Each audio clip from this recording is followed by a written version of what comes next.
정의하면 이렇습니다. 헌법의 존재 목적이 정치 개념과 맞물려 있다는 거예요. 그래서 정치 개념을 정의하는 것과 헌법의 존재 목적을 정의하는 것이 같은 거예요. 정치는 헌법에 어떻게 하라고 나와 있어요. 우리 헌법도 인간의 존엄성과 그 가치에 대해서 논하고 있습니다. 그것은 건드릴 수 없다고 말하고 있어요. 독일 기본법에만 그렇게 되어 있지 않습니다. 우리 헌법도 뒤에 문장 중에 한 10조 이하로 쭉 내려가면서 계속 인간의 존엄성에 대해서 강조하고 있습니다. 정치란 인간의 존엄성을 존중하고 보호하기 위해서 존재하는 개념이에요.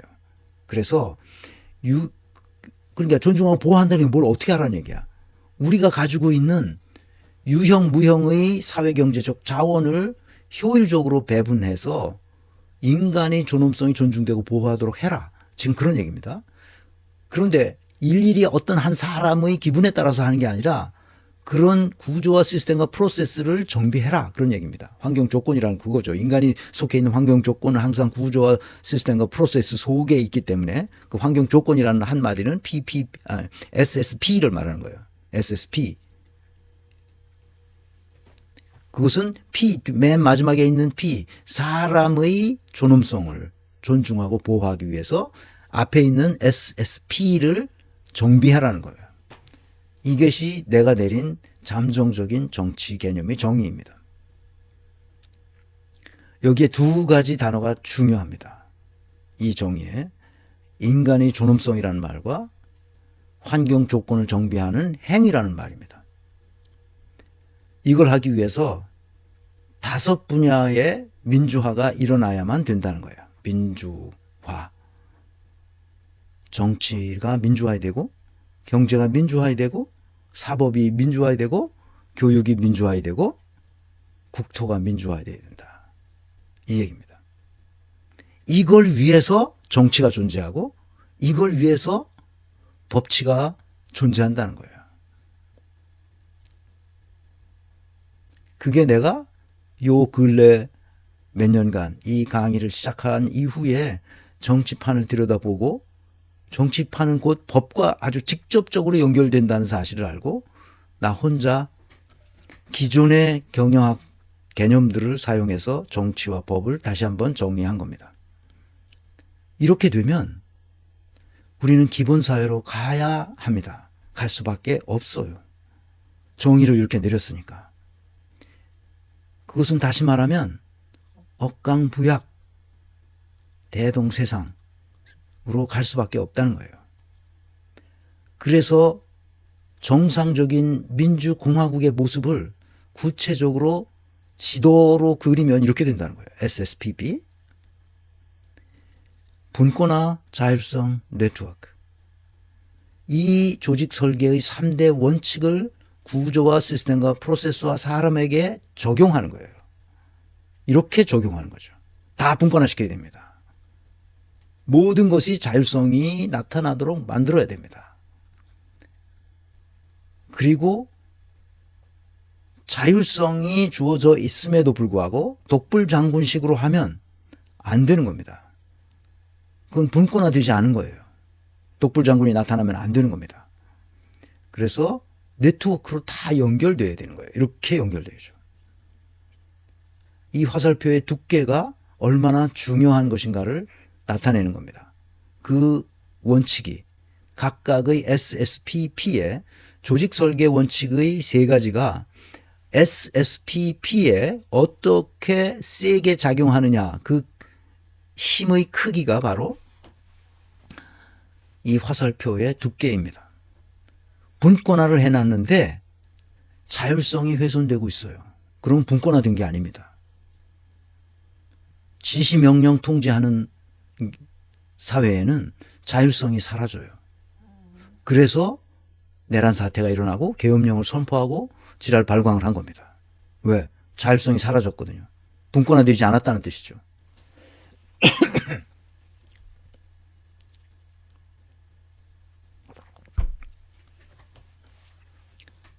그래서 더욱 분권화해야 됩니다. 국토를 분권화하고 아까 얘기했던 5분야의 민주화, 그것은 분권화 자율성 네트워크를 말하는 겁니다. 민주화라는. 이렇게 분권화 자율성 네트워크로 설계해야 된다는 거예요. 이렇게 설계가 제대로 돼 있다면 그 조직은 반드시 다 노 조직이 됩니다. 분권화된 자율적인 네트워크 조직이 된다는 말이죠. 그래서 앞으로 죽기 전에 내가 써야 할 책이 바로 이 다노 경영체제에 대해서 쓰는 겁니다. 이걸 잘 이해하셔야 됩니다. 그리고 이렇게 다노 경영체제로 된다는 말은 그 구조와 시스템과 프로세스가 어떻게 되는 거냐, 이렇게 된다는 겁니다. 피라미드형 계급 구조가 사라지고 네트워크형 수평 구조로 바뀐다는 거예요. 여기엔 지시, 명령, 통제가 없습니다. 억압과 착취는 더군다나 있을 수 없죠. 그래서 이렇게 사회를 만들었을 때 각자 자신이 가지고 있는 재능을 마음껏 발휘할 수 있게 된다는 거예요. 국가도 그렇고 기업도 그렇고 가정도 똑같습니다. 어떤 조직이든지 이런 조직을 만들었을 때 정상적인 민주공화국의 정체를 확보할 수가 있어요. 그래서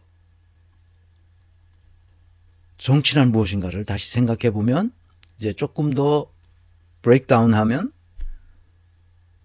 정치의 목적과 내용의 차원에서 보고 구조와 시스템의 차원에서 보고 과정과 절차의 차원에서 봅시다.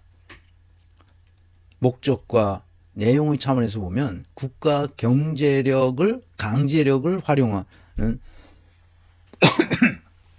궁극적 목적이 있어요. 그것은 국토안보, 경제발전, 사회, 교육, 문화 등 이것은 인간의 존엄성을 확보하기 위해서 그렇게 하는 겁니다. 이게 목적이죠. 정치는 수단인데 이 목적을 위해서 우리는 민주주의와 뭘 한다고요? 민주주의 정치체제와 법치주의 정치체제를 가지고 있다는 거예요. 구조와 시스템의 차원에서 보면 다원적 이해관계를 원활하게 하는 국정 플랫폼, 기업 플랫폼, 가정 플랫폼을 만드는 거죠. 이게 다 노경영입니다. 저는 집에서 제 아내와 둘이서 살기 때문에 다 노경영 플랫폼이고 뭐가 없어요. 그냥 서로 역할이 다른 거예요. 역할이 어떻게 다르냐? 아내는 어젠가? 그렇지. 이렇게 제 이렇게 창 밖을 내다보면 저 공원이 이렇게 보이거든요. 아내가 아니 저 지금 그 나오는 그 꽃들 봐. 저 꽃을 봐. 저건 수선하고 저건 뭐고 저건 뭐. 저건 꽃들 보면서 살아야지 사람이. 이러면서 제 책상 뒤에 와서 창문으로 내다보면서 그 얘기를 합니다. 맞는 얘기죠. 우리가 저 꽃을 얼마나 더 보겠어요. 근데 제가 대답한 반응은 이겁니다. 아니 사람이 책을 보면서 살아야지 어떻게 꽃을 보고 살아. 네. 내가 그랬어요. 아내가 그냥 확 웃어버리네. 그렇습니다. 왜냐하면 나는 이 강의 준비를 해야 되니까 책을 여러 개를 펴놓고 있잖아 지금. 책상에 온통 책 펴놓고 있어요. 사람이 책을 보고 살아야지. 그러고 웃었습니다. 서로 역할이 다른 거죠. 서로 관심도 다르고 재능도 다르고 다 다른 겁니다. 그렇게 다른 사람들이 서로 헌법의 존재 목적, 즉 국정의 가이드라인이자 규범 통제 기능을 하고 있는 이 정치를 제대로 이해하고 있는 것이 그렇게 중요하죠. 구조와 시스템 차원에서는 다노 경영체제를 갖추어야 되는 거죠. 이것은 자유평등 박애, 네트워크. 그 박애라는 것은 네트워크를 말하는 거예요. 그러니까 연대, 다 같이 연대. 못 사는 사람, 잘 사는 사람, 남녀, 노소, 빈부, 인종에 상관없이 누구라도 우리 한국 사회에 있는 한 서로 네트워크를 만들어서 부족한 사람에게 보충해주고 조금 많이 있는 사람은 그 공동체를 위해서 조금 헌신하고 그런 거죠. 그 기본 사회 체제를 갖추는 겁니다. 이렇게 맨 마지막에 이제 과정과 절차 차원에서는 어떻게 하느냐. 정당의 정치적 의사결정 프로세스를 정립하면 됩니다. 그렇게 되면 인간다운 생활을 할 권리를 보장하는 정책 프로그램들이 수두룩 나올 수 있습니다. 그래서 내가 원하는 것은 SSPP가 제대로 작동하는 정당 국가가 되기를 원하는 겁니다. 이것이 정치가 존재하는 목적이기도 하고 헌법이 존재하는 목적이기도 합니다. 이해하셨길 바랍니다. 여기까지. 왜 그럼 이렇게 해야 되냐 하는 것은 인간의 존엄성이 어디서 오는지를 확고하게 이해하면 됩니다. 정언명령이 있어요. 3가지. 제가 여러 번 강조했는데 내 행위의 준칙이 동시에 보편적 입법의 원리가 되도록 행동하라. 윤석열처럼 계엄령을 선포하고 뭐 이렇게 저렇게 지랄 발광을 하는 것이 우리 사회에 보탬이 된다. 도움이 된다. 그러면 누구라도 그렇게 하면 되죠. 한덕수가 하는 것처럼 마은혁 재판관을 임명하지 않고 위헌 상태를 계속 유지해도 좋다. 그러면 누구라도 이제 그 대통령 대행이 되면 그렇게 하면 되죠. 근데 그렇게 하면 안 되잖아요. 안 되기 때문에 그렇게 하면 안 되는 거예요. 바로 보편성의 원칙에 누구라도 그렇게 해도 누가 그렇게 하더라도 그것이 괜찮다. 그러면 그렇게 하면 되는 거예요. 그럼 그렇게 하면 안 되잖아. 윤석열처럼 행동해도 안 되고 최상목처럼 행동해도 안 되고 심우정처럼 해도 안 되고 지귀현처럼 해도 안 되는 거예요. 누구처럼 해야 되는 거예요, 그러면. 그렇게 하면 안 되는 방식을 빼고 나머지 누구라도 그렇게 해도 괜찮다 하는 그 행동을 하라는 거예요. 그게 바로 보편성의 법칙입니다. 자율성의 원칙은 너의 자유로운 행동이 타인의 자유와 공존할 수 있도록 행동하라는 거지. 다시 말하면 나의 자유가 다른 사람의 자유 앞에 멈춰야 된다는 뜻이에요. 존엄성의 원칙은 너는 타인을 항상 목적으로 대하고 결코 한낱 수단으로 대하지 않도록 행동하라. 이 3개의 정언명령은 우리 내면에 있다는 거예요. 그렇게 진화되어 왔어요. 그래서 인간은 존엄한 존재라는 겁니다. 그 존엄성을 존중하고 보호하기 위해서 나머지 모든 것이 존재한다는 거예요. 수단으로서. 정치도 수단이요. 이 경제 무슨 그 외교 국방 이거 다 수단인 거예요. 그래서 독일 기본법에 인간의 기본권 앞에 모든 권력이 무릎을 꿇는 거예요. 경찰이 헌법재판소가 그것을 하기 때문에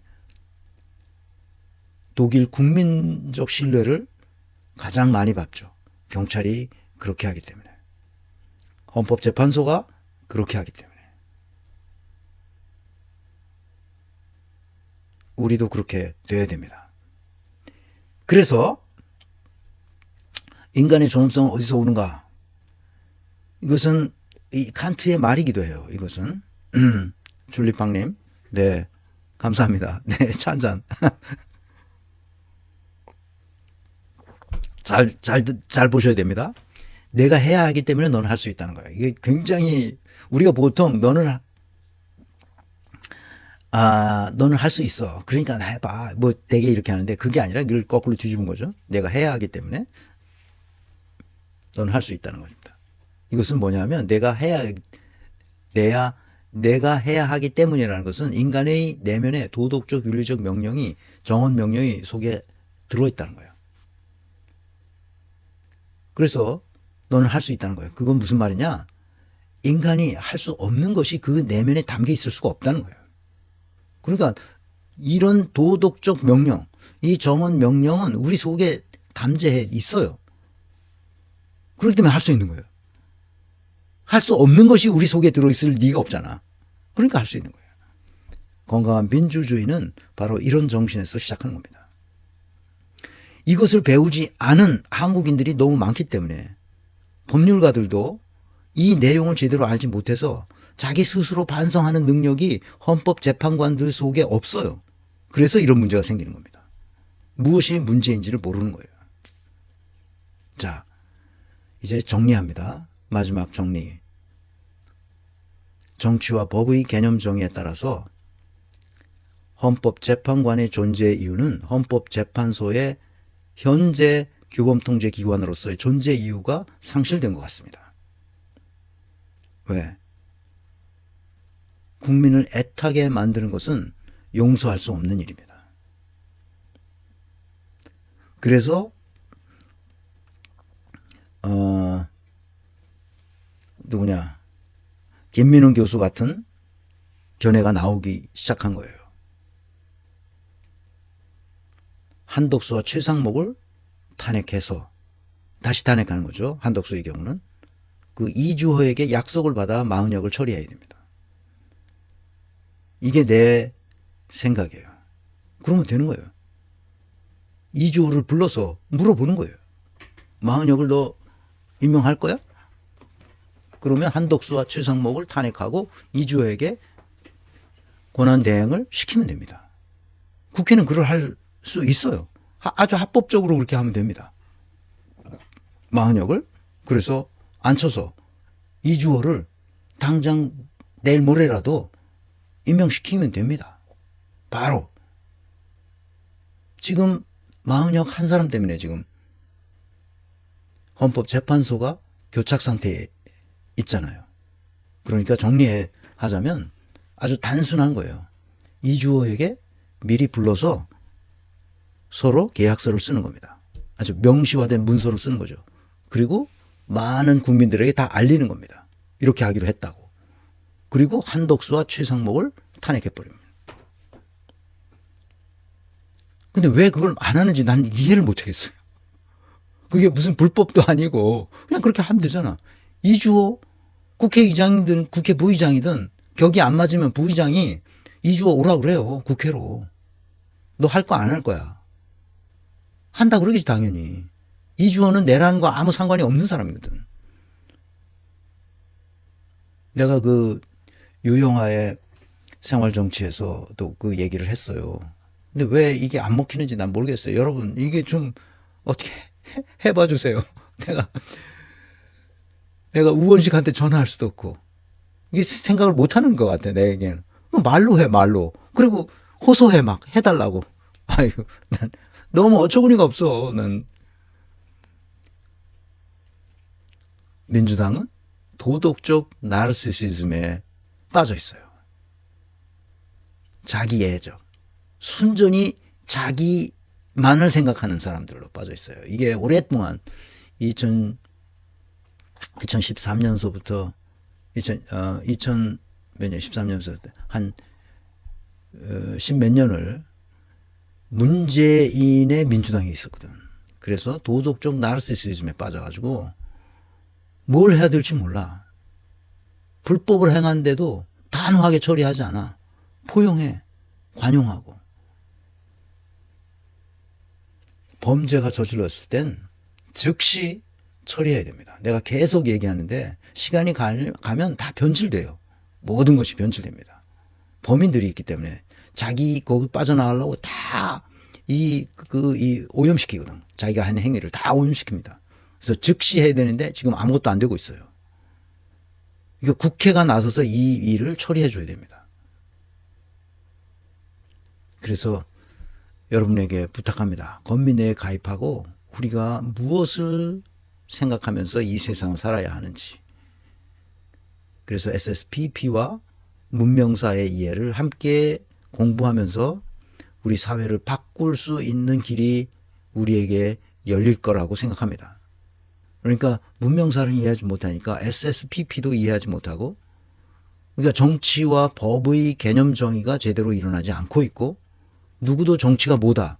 이 시대에 우리가 하기 위해서는 어떻게 정치를 개념화하고 어떻게 법을 개념으로 받아들였을 때 어떻게 한다는 것을 명확히 해야 되거든요. 그래야 그것에 따라서 우리가 행동하지 않아요? 정치가 뭐라고 정의하지 않은 채 그냥 정치한다는 사람들은 도대체 뭘 하겠다는 그때 자기 이익에 따라서 떠들면 그게 어떻게 정치가 됩니까? 정치를 전혀 모르는 나 같은 사람도 정치를 정의하는데 더 좋은 정의가 나오면 그때 가서 다시 업데이트하면 되죠. 지금 우리 상황을 보았을 때 정치는 그렇게 나처럼 정의하는 게 맞지 않을까? 그런 생각을 하고 있죠. 인간의 존엄성을 존중하고 보호하기 위해서 유형, 무형의 사회 경제적 자원을 배분하는 환경 조건을 정비하는 행위예요. 내가 얼마나 오랫동안 이 정치에 대해서 고민을 했으면, 오랫동안이라는 것은 뭐 그야말로 한 2, 3년밖에 안 되지만 그동안 그게 떠나본 적이 없어요. 정치인들을 내가 분석해야 되겠다. 이놈이 왜 유능하고 이놈이 왜 무능한지에 대해서 내 틀은 있으니까, 그 모델이 있으니까 그걸로 분석하려면 정치가 뭔지를 알아야 되잖아. 그러니까 정치인들이 왜 저렇게 행동하는지, 왜 저런 말을 하는지, 저런 의사결정을 왜 저렇게 하는지, 이게 법하고 아주 밀접하게 관련이 있다는 걸 알았고, 그래서 정치를 이렇게 정의하는 것이 옳겠다 하고 잠정적으로 내 정치, 내가 한 얘기는 다 잠정적이에요. 내 정치 정의를 여러분들 이해하시고, 그래서 내가 누구한테도 이 정의를 말해요. 그래서 내가 물어봤어요. 내가 챗 GPT에다가 물어봤어. 그 뭡니까? 플라톤서부터 정치, 내가 아는 범위 내에서 뭐라고 이렇게 정치 정의해 왔는데, 뭐 막스 베버도 넣고 뭐 다 넣는데, 나는 이렇게 정의한다. 인간의 존엄성을 존중하고 보호하기 위해 유형, 무형의 사회 경제적 자원을 효율적으로 배분하는 환경 조건을 정비하는 행위를 나는 정치라고 정의한다. 내가 물어봤어. 챗 GPT에다가 내 정의를 쓰고 물어봤을 때 훌륭하십니다. 훌륭하십니다. 여러분도 물어봐, 내 정의를. 훌륭하십니다. 그리고선 자기가 이걸 단호한 문장으로, 세 문장으로 정리해 주겠다 그러더라고. 단호한 문장. 그래서 싫다. 난 이걸 한 문장으로 하는 게 좋다. 그래서